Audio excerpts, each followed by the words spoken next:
PCOD ಮತ್ತೆ PCOS ಇರ್ತಕ್ಕಂತಹ 3 ಜನ ಕ್ಲೈಂಟ್ಸ್ ನ್ಯಾಚುರಲ್ ಆಗಿ ಪೀರಿಯಡ್ಸ್ ನ ರೆಗ್ಯುಲರೈಸ್ ಮಾಡ್ಕೊಂಡಿದ್ದಾರೆ. ಇವತ್ತು ಆ ಕ್ಲೈಂಟ್ ಜರ್ನಿನ ನಾನು ನಿಮ್ಗೆ ಹೇಳ್ತೀನಿ ಸ್ನೇಹಿತರೆ. ಹೌದು ಸ್ನೇಹಿತರೆ, ಏನು ಟ್ಯಾಬ್ಲೆಟ್ಸ್ ಇಲ್ದಲೇನೆ, ಸಪ್ಲಿಮೆಂಟ್ಸ್, ಪೌಡರ್ ಶೇಕ್ಸ್ ಏನು ಇಲ್ದಲೇನೆ ನ್ಯಾಚುರಲ್ ಆಗಿ ಲಾಸ್ಟ್ ಮಂತ್ ಅಲ್ಲಿ ನನ್ನ 3 ಜನ ಕ್ಲೈಂಟ್ಸ್ ಗಳಿಗೆ ಪೀರಿಯಡ್ಸ್ ರೆಗ್ಯುಲರೈಸ್ ಆಗಿದೆ. ಜಸ್ಟ್ ಪೀರಿಯಡ್ಸ್ ಒಂದೇ ರೆಗ್ಯುಲರೈಸ್ ಆಗಿಲ್ಲ, ಜೊತೆಗೆ ಅವರು ಆಲ್ಮೋಸ್ಟ್ 11.5 kgs ಅಷ್ಟು ತೂಕವನ್ನು ಕೂಡ ಕಡಿಮೆ ಮಾಡ್ಕೊಂಡಿದ್ದಾರೆ ಈ ಜರ್ನಿಯಲ್ಲಿ. ಮತ್ತೆ ಇನ್ನೊಂದು ಲೈಕ್ ಅವ್ರಿಗೇನು ಡ್ರೆಸ್ಗಳನ್ನ ಹಾಕೋತಿದ್ರು ಅಲ್ವಾ, ಆ ಡ್ರೆಸ್ಗಳೆಲ್ಲ ಕೂಡ ಈಗ ಸರಿಯಾಗಿ ಫಿಟ್ಟಿಂಗ್ಸ್ ಆಗ್ತಾ ಇದೆ ಅಂತ ಹೇಳಿ ಖುಷಿಯಿಂದ ನನ್ನ ಹತ್ರ ಕಾಲ್ ಮಾಡಿ ಕೂಡ ಮಾತಾಡಿದ್ರು. ಇದ್ರ ಜೊತೆಗೆ ಇನ್ನೊಬ್ರು client particularly she is very much happy. ಏನಕ್ಕೆ ಅಂತ ಅಂದ್ರೆ ಅವ್ರ ಮುಖದಲ್ಲಿ ತುಂಬಾ ಪಿಗ್ಮೆಂಟೇಷನ್ಸ್ಗಳಿತ್ತು. ಅಂದ್ರೆ ಈ ಮುಖದ ಈ ಭಾಗದಲ್ಲಿ ಏನು ಇರುತ್ತಲ್ವಾ, ಅಲ್ಲಿ ಚಿಕ್ಕ ಚಿಕ್ಕದಾಗಿರ್ತಕ್ಕಂತಹ ಮೊಡವೆಗಳು. ಅದು ಯಾವ ರೀತಿ ಅಂದ್ರೆ ಲೈಕ್ ಸ್ವಲ್ಪ ದಿನಕ್ಕಿರುತ್ತೆ, ಪಸ್ ಆಗ್ಬಿಡುತ್ತೆ, ಒಂಥರ ಮುಖನೇ ಆಕ್ವರ್ಡ್ ತರ ಕಾಣುತ್ತೆ. ಓಕೆನಾ, ಇದು ಕೂಡ ಅವ್ರಿಗೆ ರಿವರ್ಸ್ ಆಯ್ತು. ಇದ್ರ ಜೊತೆಗೆ ನನ್ನ ಇನ್ನೊಬ್ರು ಕ್ಲೈಂಟ್ಗೆ ಫೇಸ್ ಅಲ್ಲಿ ಫ್ಯಾಟ್ ಜಾಸ್ತಿ ಇತ್ತು ಅಂತ ಅವ್ರಿಗೆ ತುಂಬಾ ಫೀಲ್ ಆಗ್ತಾ ಇತ್ತು.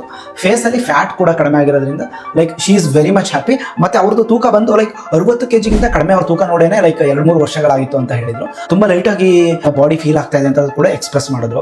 ಪ್ರತಿ ತಿಂಗಳು ಕೂಡ ಮಾತ್ರೆಗಳನ್ನ ಕುಡಿದು ಸಾಕಾಗಿ ಆ ಪೀರಿಯಡ್ ಪೇನ್ಸ್ ಅನ್ನ ಬೇರ್ ಮಾಡದೇ ಇರ್ತಕ್ಕಂಥವ್ರು ದಯವಿಟ್ಟು ಕೂಡ ಲೈಕ್ ನನ್ನ ವಿಡಿಯೋನ ನಿಮ್ಗೆ ಯಾರು ಅಕ್ಕ ತಂಗಿರು ಇರ್ತಾರೆ ಅವ್ರಿಗೆ ಶೇರ್ ಮಾಡೋದ್ರ ಮುಖೇನ ಅವರಿಗೆ ಸಹಾಯ ಮಾಡಿ ಸ್ನೇಹಿತರೆ. ಧನ್ಯವಾದಗಳು ಸ್ನೇಹಿತರೆ.